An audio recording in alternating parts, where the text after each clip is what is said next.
the morning, y'all, from good old Mississippi. I got my buddy Ranger here. I hope you're doing great. I've got an education update for y'all that's pretty much going to make you feel more uncomfortable than sharing a sleeping bag with Diddy on Love Island. It's scary, y'all. There is a young high school teacher. She's an English teacher named Hannah Maria. She just went viral because she had a very, very publicly announced resignation. She's teaching high school, right? And she's warning other teachers and parents that she can't even teach anymore because students today lack the fundamental ability to even read. They lack the ability to have any kind of critical thinking whatsoever. We've all seen this coming, right? But they're using AI tools, and they're just making these kids dumber than a box of rocks. She said there's literally no critical thinking whatsoever. And you think, too, if they don't know how to read, it's because they're clicking a button on their tablets from the age of 2 on to have things read aloud to them. And you're like, wow, this is really where we are. She said she tried to get the kids to write paragraphs, but then they just ask AI to generate it, and they've got all, these big problems. But get this. She said not only do they not know how to write paragraphs, when you really break it down, they have no thoughts of their own. And the scariest part is she's got completely zero faith whatsoever left that they even have any motivation to be smart or to learn.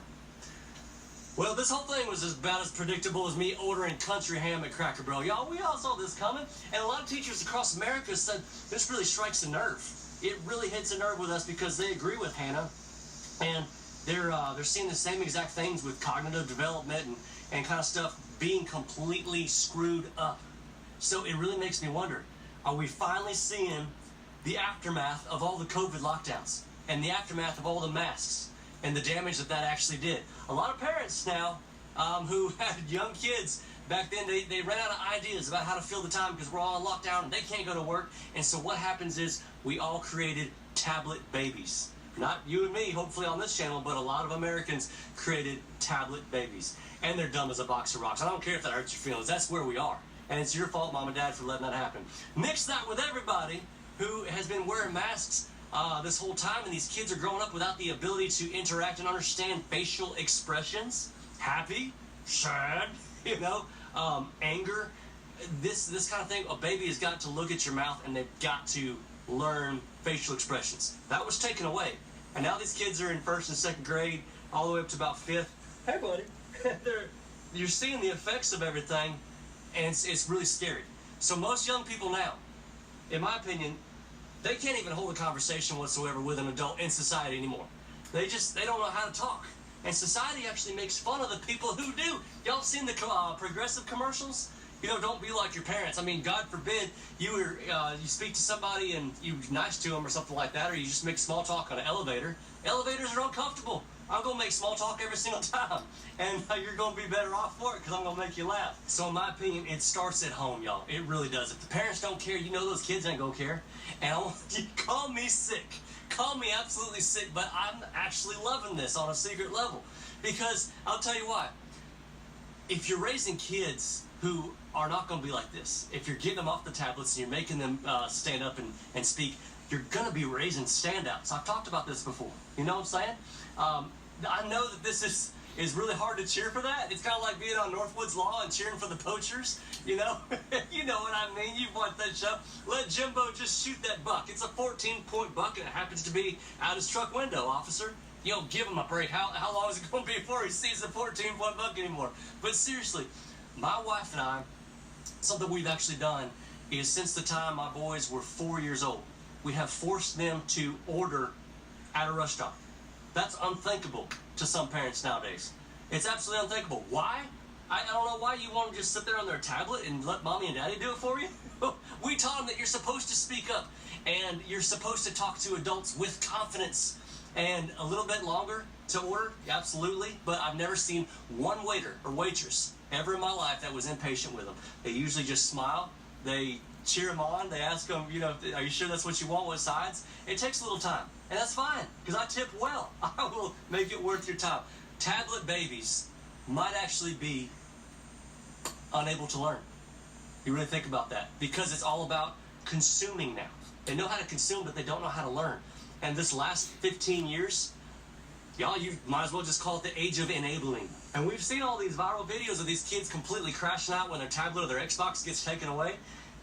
just throwing fits and screaming and on the ground like they're getting exercise, a demon coming out of them or something like that. I've never seen anything like it in life. Because your Xbox got taken away?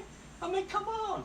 When I was their age, I was playing in the woods and jumping creeks and camping and, pitching up tents, and we disappeared for 2-3 days. It was amazing. Now, I mean, yeah, we were addicted to nicotine, but I'll guarantee you one thing we were not addicted to, screen for 12 to 15 hours a day like some freaking zombie.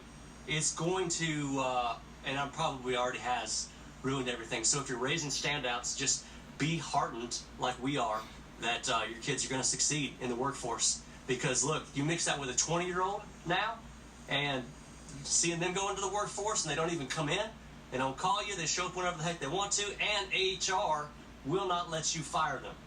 So, like I said, if your parents doing it the right way, I applaud you. It's a battle every single day. You do have to go to war against this stuff, but it's going to be worth your while.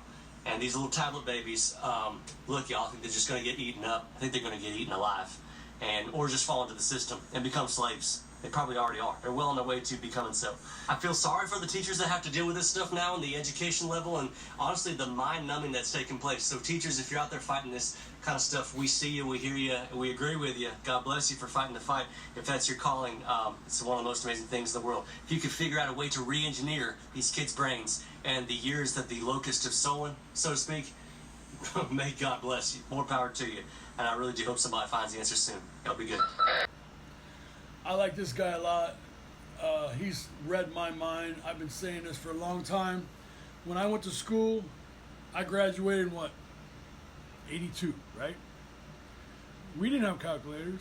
We didn't have laptops. We had to use our brains. We had to think. We had to use our fingers and toes to add and subtract. And I mean, you did whatever you had to do to think to get the correct answer. And yeah, the kids nowadays, everything, all the answers are given to them. They don't have to think. They just push a button. So it's just like my daughter. She was running a register, and when the register went down, she couldn't count money.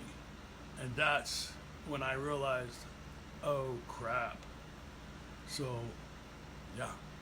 Hey, hope you enjoyed this. Love you guys. See you.